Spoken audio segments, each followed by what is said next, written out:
Évangile de Jésus-Christ, selon saint Luc. En ce temps-là, l'ange Gabriel fut envoyé par Dieu dans une ville de Galilée, appelée Nazareth, à une jeune fille vierge, accordée en mariage à un homme de la maison de David, appelé Joseph. Et le nom de la jeune fille était Marie. L'ange entra chez elle et dit : « Je te salue, comblée de grâce, le Seigneur est avec toi. » À cette parole, elle fut toute bouleversée et elle se demandait ce que pouvait signifier cette salutation. L'ange lui dit alors : « Sois sans crainte, Marie, car tu as trouvé grâce auprès de Dieu. Voici que tu vas concevoir et enfanter un fils. Tu lui donneras le nom de Jésus. Il sera grand, il sera appelé Fils du Très-Haut. Le Seigneur Dieu lui donnera le trône de David, son père. Il régnera pour toujours sur la maison de Jacob, et son règne n'aura pas de fin. » Marie dit à l'ange : « Comment cela va-t-il se faire, puisque je ne connais pas d'homme ?» L'ange lui répondit : « L'Esprit Saint viendra sur toi, et la puissance du Très-Haut te prendra sous son ombre. C'est pourquoi celui qui va naître sera saint. Il sera appelé Fils de Dieu. Or, voici que dans sa vieillesse, Élisabeth, ta parente, a conçu, elle aussi, un fils, et en est à son 6e mois, alors qu'on l'appelait la femme stérile. Car rien n'est impossible à Dieu. » Marie dit alors : « Voici la servante du Seigneur, que tout m'advienne selon ta parole. » Alors l'ange la quitta. Jusqu'ici, personne n'avait entendu parler de Nazareth, petit village sans importance d'une province assez mal vue des autorités de Jérusalem. Et pourtant, c'est là que l'ange Gabriel est allé faire à la Vierge cette annonce inouïe que nous connaissons. L'histoire humaine venait de basculer, l'heure de l'incarnation avait sonné. Désormais, plus rien ne serait jamais comme avant. Toutes les promesses de l'Ancien Testament ont trouvé là leur accomplissement. Chacune des paroles de l'ange vient évoquer ces promesses et détailler l'une des facettes de l'attente du Messie, telle qu'elle se développait depuis des siècles. Tout d'abord, on attendait un roi descendant de David. Or ici, on entend un écho de la promesse de descendance éternelle faite à David par le prophète Nathan. C'est à partir de cette fameuse promesse que s'est développée toute l'attente messianique. Or ici, c'est le centre des paroles de l'ange Gabriel. Le Seigneur Dieu lui donnera le trône de David, son père.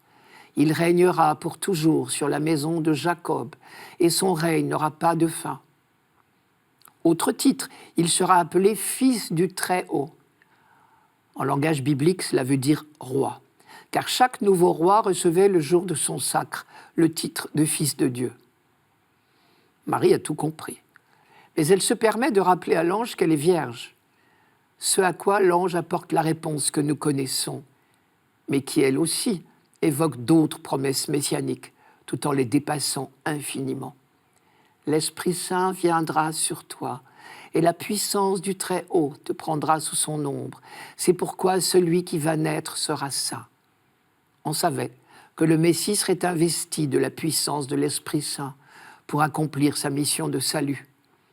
Isaïe, par exemple, avait dit « Un rameau sortira de la souche de Jessé, un rejeton jaillira de ses racines, sur lui reposera l'Esprit du Seigneur. » C'est Isaïe au chapitre 11. Mais l'annonce de l'ange ici va encore beaucoup plus loin, car l'enfant ainsi conçu sera réellement fils de Dieu. Visiblement, saint Luc insiste sur le fait que cet enfant n'a pas de père humain, il est fils de Dieu. 2 preuves dans ce texte. Premièrement, la remarque de la Vierge, je ne connais pas d'homme. Deuxièmement, la formule tu lui donneras le nom de Jésus. Elle est adressée à la mère, ce qui est tout à fait inhabituel et ne s'explique que s'il n'y a pas de père humain. D'habitude, c'est le père qui donne le nom à l'enfant. L'expression « la puissance du Très-Haut te prendra sous son ombre » fait penser à une nouvelle création. On pense évidemment à cette phrase du livre de la Genèse. Au commencement, Dieu créa le ciel et la terre. Le souffle de Dieu planait à la surface des eaux. Cette présence privilégiée de Dieu sur le Christ est encore suggérée par l'évocation de l'ombre du Très-Haut. Déjà, elle était le signe de la présence de Dieu au-dessus de la tente de la rencontre pendant la marche de l'Exode. Le jour de la transfiguration, la même nuée, la même ombre désignera le Fils de Dieu.